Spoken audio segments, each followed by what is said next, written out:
네, 여러분 오늘 제가 말씀 나누기 앞서서 좀 한 가지 새로운 것을 한번 해보려고 하는데, 네, 아직 아닌데 잠시만요. 네, 뭐냐면은 아이스 브레이킹이에요. 근데 제가 질문을 한 가지 드릴 거예요. 질문을 스크린에 띄워 주실 텐데 어려운 질문 아니고 그냥 가벼운 질문이에요. 이 질문을 듣고 청년들이 한번 서로 얘기를 나눠줬으면 좋겠어요. 근데 어떻게 하면 좋겠냐면은 저의 기준으로 오른편에 계신 이분들 여기 계시죠? 이분들이 자리를 일어나셔서 왼쪽으로 가셔서 여러분한테 오른쪽으로 가셔서 여러분에 있는 청년들 한 분 혹은 두 분 이렇게 모여서 한번 얘기 나눠주시면 될 것 같아요. 근데 너무 길게 말고 한 3분 정도 얘기 나눠주면 좋을 것 같은데 질문이 이것입니다. 자, 한번 스크린 띄워주시면요.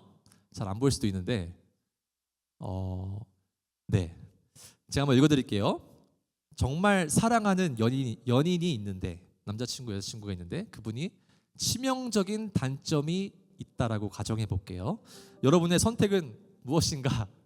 첫 번째, 사람은 고쳐 쓰는 거 아니다. 네. 두 번째, 끝까지 안고 간다라는 질문인데 여러분 다 질문 이해되셨어요? 네. 자, 여러분 그러면요 여기 오른쪽에 계신 분들이 다들 자리에서 일어나 주시고요. 오른쪽에 계신 분들이 자유롭게 가셔서 한번 이렇게 좀 얘기 한번 나눠주시면 감사하겠습니다.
얼추 된 것 같습니다. 네, 제가 진짜 궁금하네요.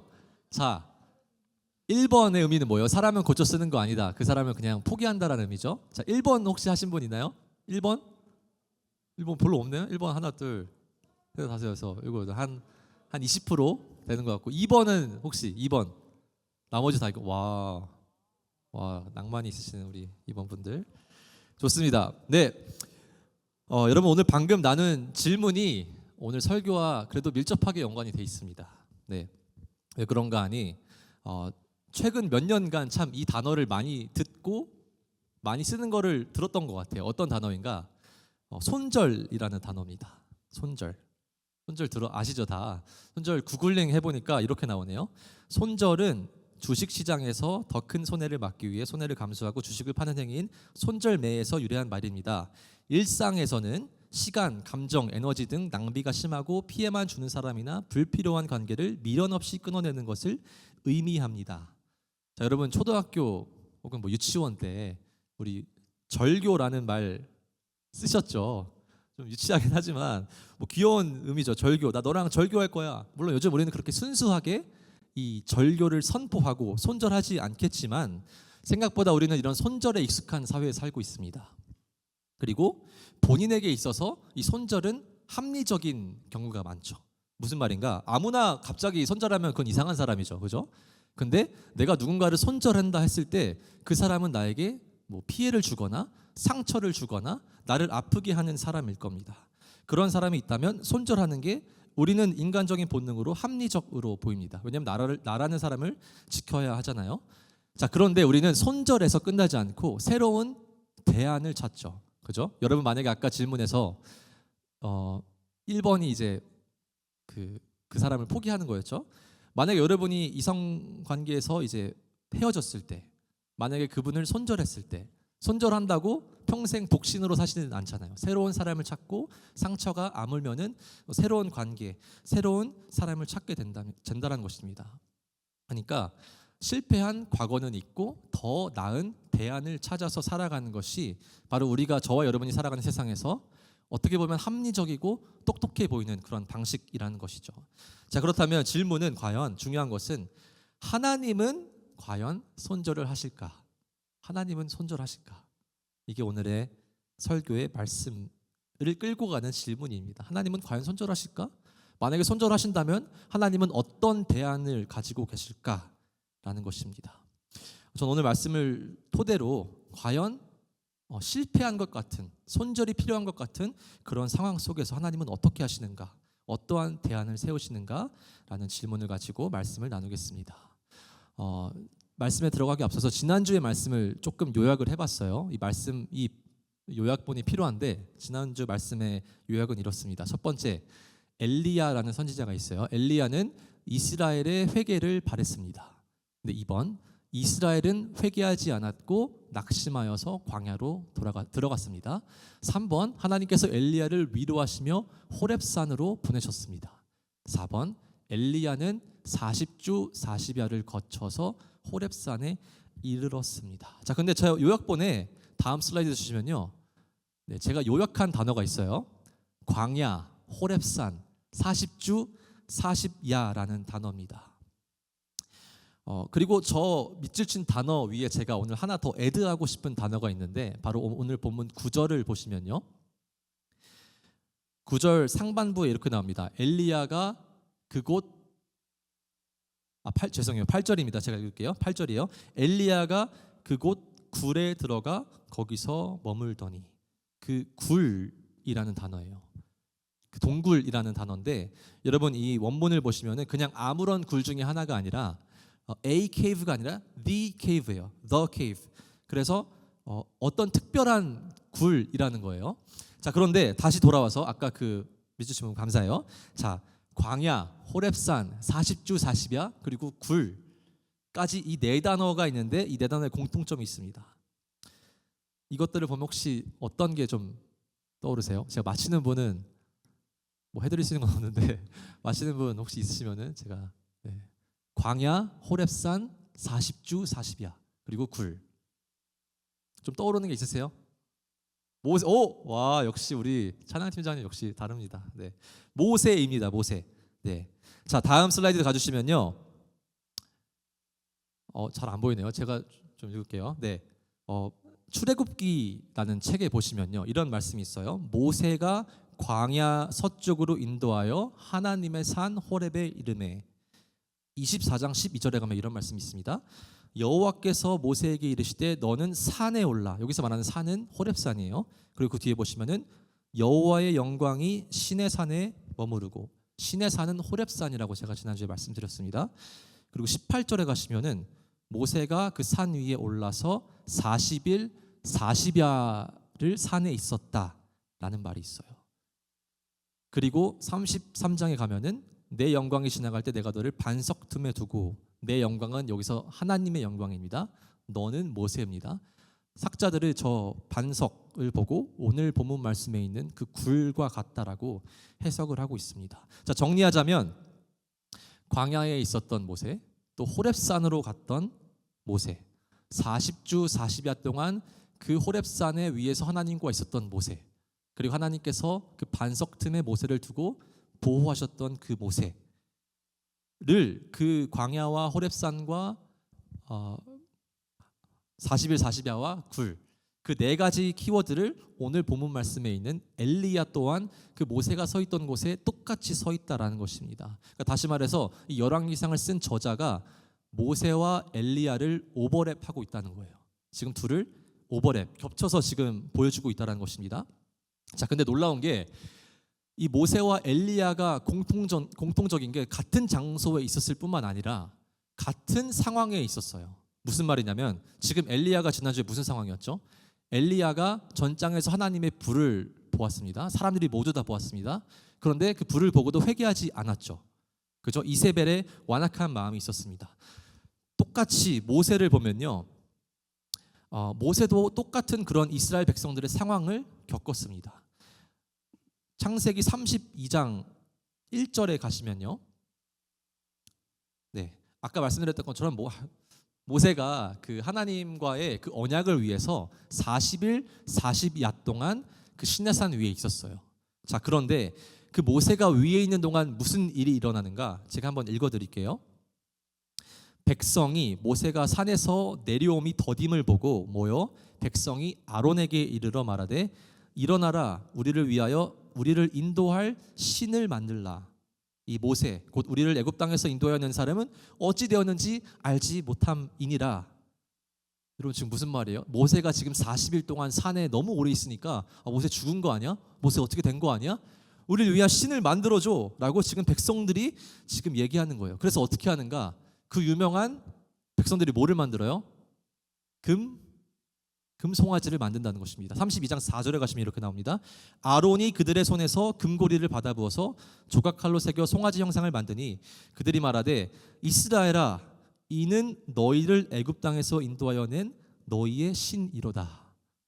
여러분, 이게 말도 안 되죠. 지금 금송아지를 만들고 금송아지한테, 자, 사람들, 이 금송아지가 우리를 애굽 땅에서 인도하여 낸 신입니다라고 말하는 거예요. 그 하나님의 인도하심과 하나님의 홍해에서의 기적을 봤음에도 불구하고 지금 이스라엘 백성들은 하나님을 배신하고 있습니다.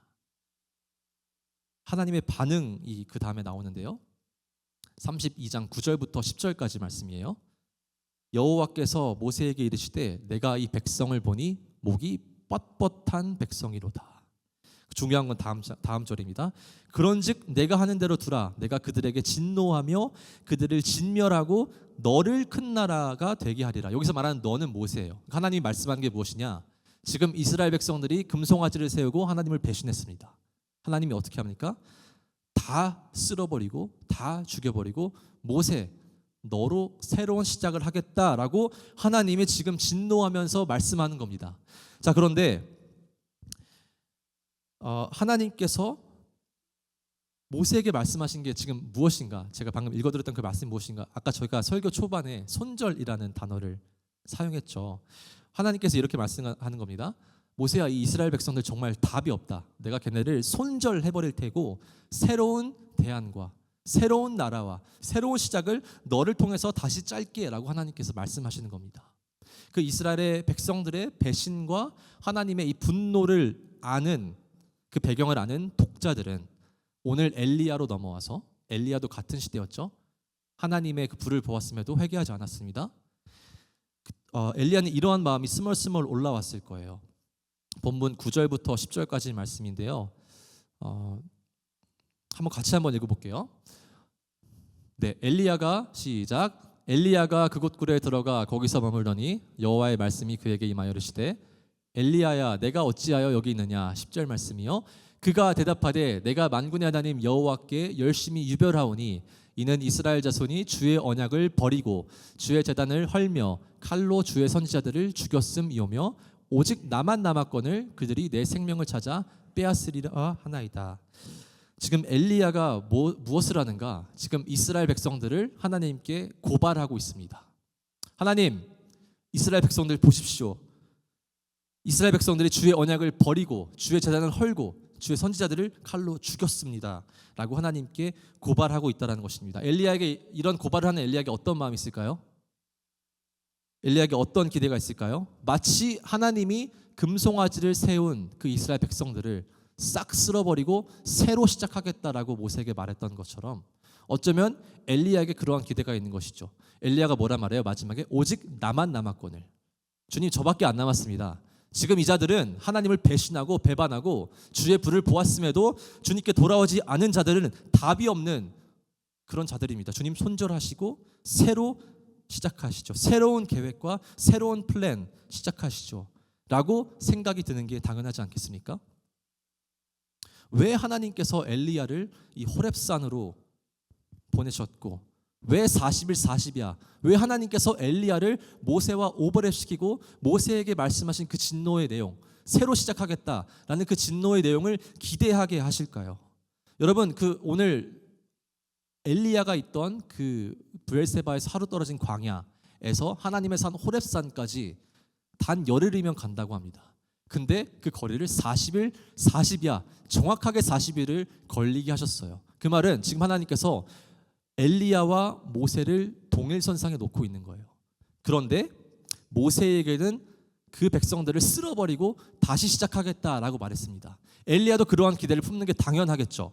그죠? 자, 그렇다면 하나님은 정말로 그렇게 하실까? 하나님은 정말로 이스라엘 백성들을 손절하고 새로운 대안을 보이실까? 하나님의 진짜 대안은 무엇인가? 바로 다음 11절에서 12절에 나옵니다. 한번 같이 한번 읽어볼게요. 시작. 여호와께서 이르시되 너는 나가서 여호와 앞에서 산에 서라 하시더니 여호와께서 지나가시는데 여호와 앞에 크고 강한 바람이 산을 가르고 바위를 부수나 바람 가운데 여호와께서 계시지 아니하며 바람 후에 지진이 있으나 지진 가운데 여호와께서 계시지 아니하며 또 지진 후에 불이 있으나 불 가운데에도 여호와께서 계시지 아니하더니 불 후에 세미한 소리가 있는지라. 아멘. 동굴에 있던 엘리야에게 하나님이 나타나십니다.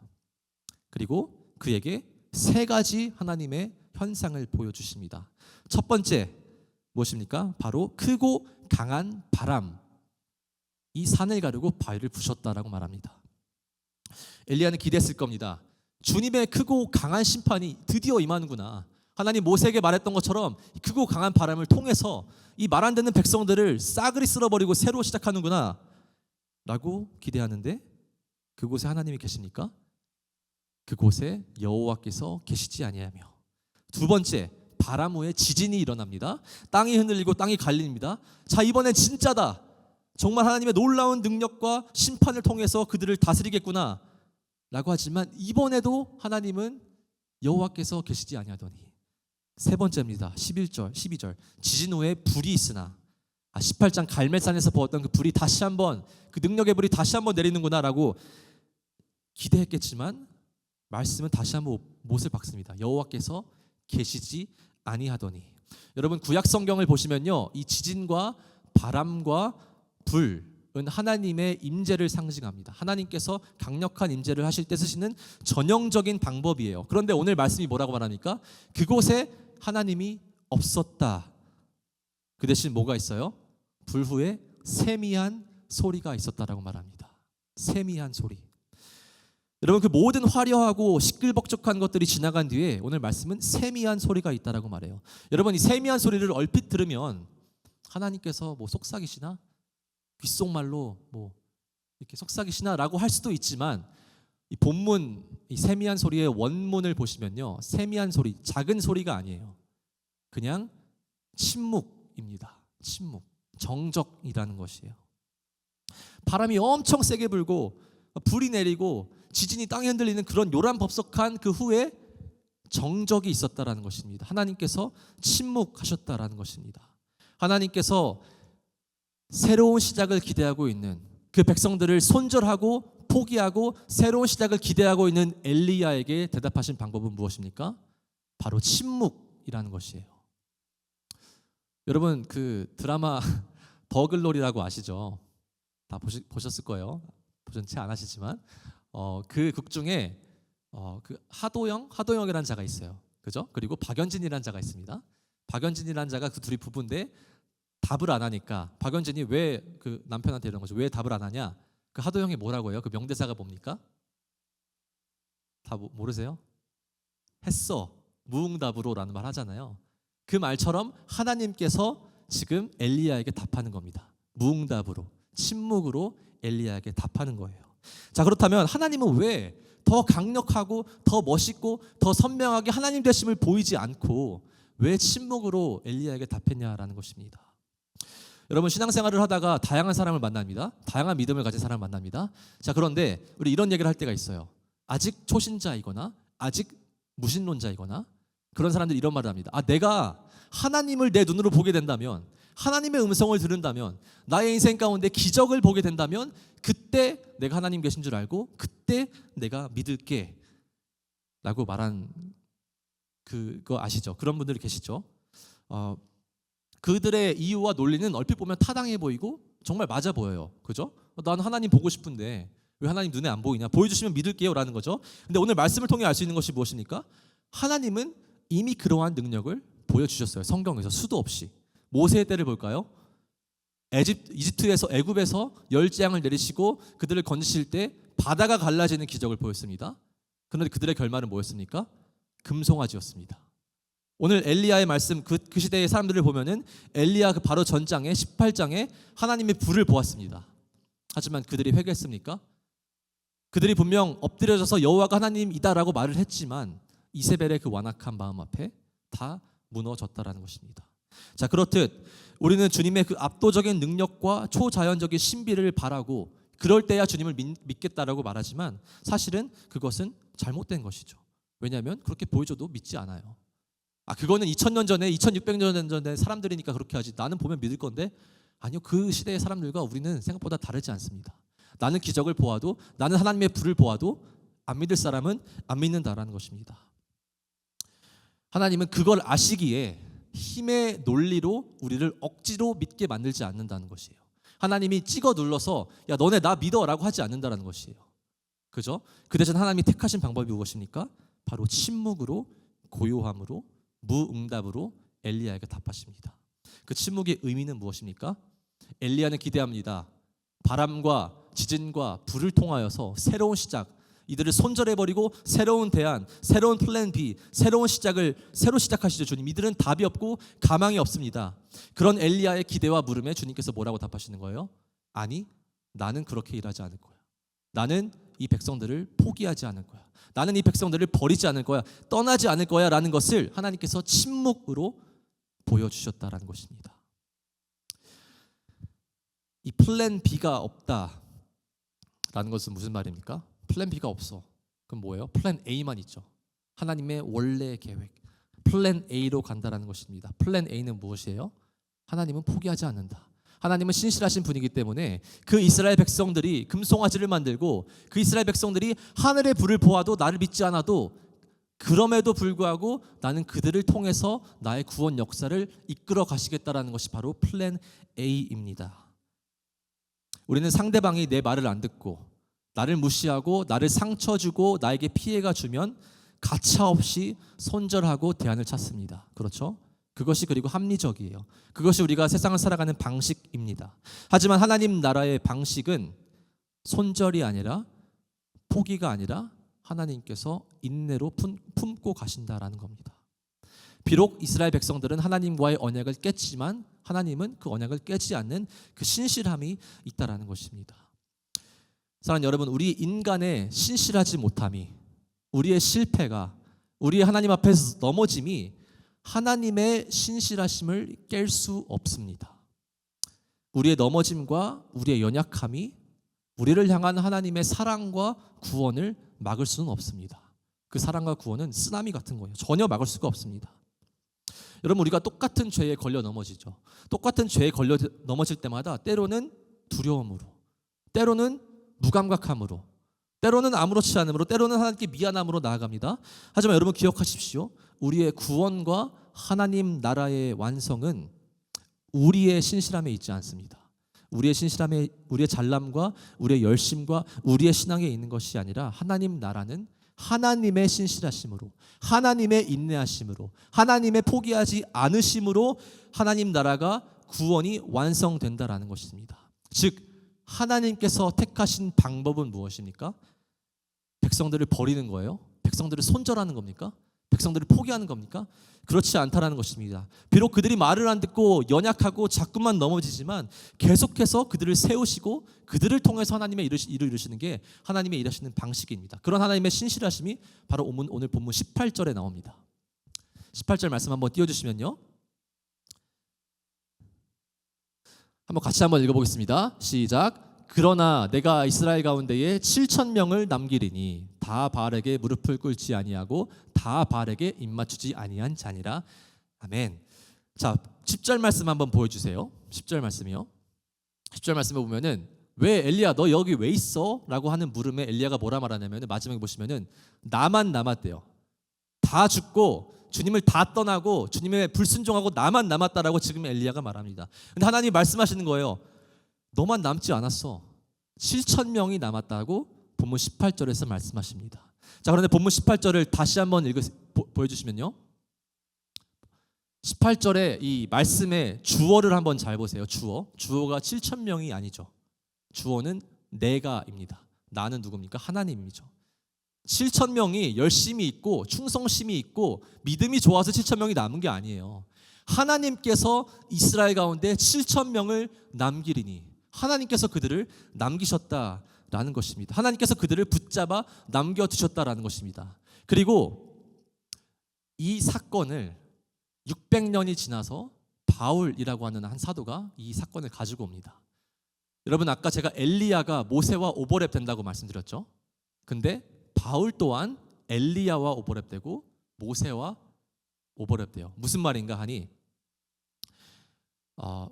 바울 사도, 그러니까 예수님을 믿고 회심한 바울 사도가 이 말씀을 들고 복음을 들고 세상에 나갑니다. 누구에게 먼저 나가는가? 바로 그 근처에 있던 이스라엘 백성들, 유대인들에게 나갔어요. 근데 유대인들이 어떻게 했어요? 그 말씀을 받지 않았어요. 말씀을 받지 않았을 뿐만 아니라 그들을 배척했습니다. 자, 이거를 보고 주의 사도들이, 주의 제자들이 실망하고 이렇게 말합니다. 하나님이 이 유대인들은 하나님 이스라엘 백성인데 어떻게 예수님 이 메시아에 대한 복음을 믿지 않을 수가 있지? 하나님이 얘네 버린 거 아니야? 그 질문에 바울이 뭐라고 말하는가? 바로 로마서 11장 1절에 이렇게 나옵니다. 로마서 11장 1절이에요. 네, 제가 한번 읽어드리겠습니다. 그러므로 내가 말하노니 하나님이 자기 백성을 버리셨느냐? 그럴 수 없느니라. 나도 이스라엘인이요 아브라함의 씨에서 난 자요 베냐민 지파라. 자, 바울이 말하는 게 뭐예요? 사람들이 말했던 게 뭐예요? 제자들이 말했던 게 이스라엘 백성들 하나님 버린 거 아니야? 라는 그 질문에 바울이 답합니다. 아니, 하나님 절대 버릴 수 없어. 왜? 첫 번째 이유, 내가 바로 유대인이야. 나도 유대인이야. 나 안 버렸잖아. 나는 지금 말씀 전하고 있잖아. 첫 번째 이유인데 두 번째 이유가 중요합니다. 두 번째 이유에 바로 바울이 오늘 말씀을 끌고 와요. 오늘 엘리야 말씀을 끌고 옵니다. 로마서 11장 2절부터 5절까지 6절까지 말씀인데, 네, 한번 제가 읽어드릴게요. 하나님이 그 미리 하신 자기 백성을 버리지 아니하셨나니 너희가 성경이 엘리야를 가리켜 말한 것을 알지 못하냐? 그가 이스라엘을 하나님께 고발하되 주여, 여기서 말하는 주여는 이제 엘리야가 지금 말하는 겁니다. 주여, 그들이 주의 선지자들을 죽였으며 주의 제단들을 헐어버렸고 나만 남았는데 내 목숨도 찼나이다 하니, 바울이 말합니다. 그에게 엘리야가 하신 대답이 무엇이냐? 그에게 하신 대답이 무엇이냐? 내가 나를 위하여, 하나님을 위하여 바알에게 무릎 꿇지 아니한 사람 7,000명을 남겨두었다 하셨으니 그런즉 이와 같이 지금도 은혜로 택하심을 따라 남은 자가 있느니라. 바울이 말하는 게 무엇입니까? 하나님이 모세 때에도 그렇고 엘리야 때도 그렇고 나는 혼자 있는 것 같아. 나는 지금 사역에 아무런 열매가 없고 나만 혼자 있는 것 같을 때, 아무런 열매가 나타나지 않을 때 하나님이 엘리야에게는 7,000명을 예비해 두셨습니다. 모세에게는 누굴 다음에 예비해 놓으니까 여호수아를 예비해 놓죠. 그리고 지금 바울 사도가 그 말씀을 가지고 와서 그들에게 말하는 거예요. 좌절하지 마. 지금 유대인들이 안 믿지. 하나님이 그들을 버린 걸까? 하나님이 우리 사역에 열매가 없는 걸까? 하지만 그렇지 않아. 하나님은 그들을 버리지 않았어. 엘리야 때를 봐. 엘리야 혼자 있다고 말했지만, 엘리야는 이스라엘 백성들을 하나님께 고발했지만 하나님은 하나님을 위하여 7,000명을 남겨뒀어 라는 것입니다. 그러한 말을 지금 바울이 사람들에게 전하고 있다는 것입니다. 바울이 깨달은 진실은 무엇입니까? 하나님이 절대 자기 백성을 버리지 않는다라는 것입니다. 더 나아가서 11절에 그가 이렇게 말합니다. 로마서 11장 11절입니다. 그러므로 내가 말하노니 그들이 넘어지기까지 실족하였느냐. 여기서 말하는 그들은 유대인이에요. 지금 바울이 말하는 겁니다. 자, 유대인이 정말 그렇게 죽을 죄를 지었어? 그 다음에 이렇게 말하는 겁니다. 아니 그럴 수 없느니라. 그들이 넘어짐으로 구원이 이방인에게 이르러.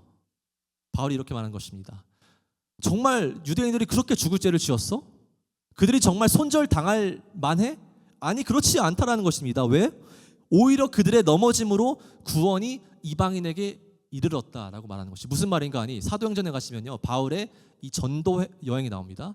바울이 먼저 바울과 그의 함께 일하는 동역자들이 유대인에게 갔어요. 아까 말했듯이 유대인이 말씀을 받지 않습니다.